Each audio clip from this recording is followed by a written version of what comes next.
بسم اللہ الرحمن الرحیم۔ اسلام میں کھانے پینے کے آداب کے حوالے سے ایک بات جو بالکل صراحتاً ہمیں معلوم ہے وہ یہ ہے کہ شراب اسلام میں بالکل ممنوع ہے۔ ہماری اپنی فطرت نے یہ فتویٰ دیا ہے کہ ہر وہ چیز جو انسان کے حواس کو باطل کر دے اور جو اس کو ظاہر ہے اس کے نتیجے میں ایک ایسی دیوانگی کی کیفیت میں لے آئے کہ وہ اس کے اپنے انسانی شرف سے محروم ہو جائے، یہ ایسی چیزیں پینا جو ہیں وہ انسان کے لیے ممنوع ہیں۔ اور پھر ظاہر ہے کہ بعد میں قرآن مجید نے بھی ایک موقع پہ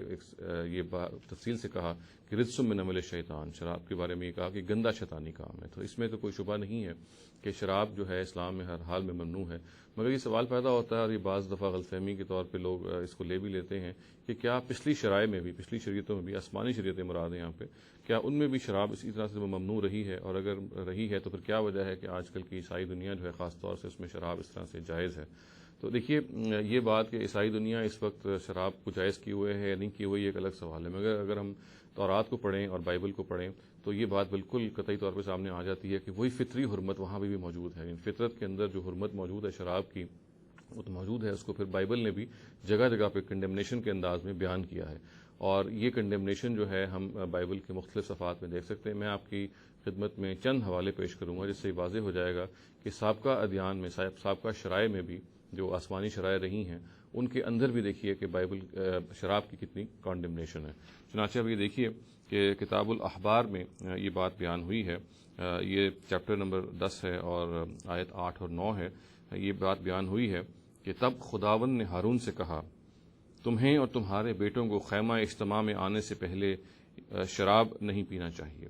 اگر تم ایسا کرو گے تو مر جاؤ گے، یہ شریعت تمہاری نسلوں میں ہمیشہ جاری رہے گی۔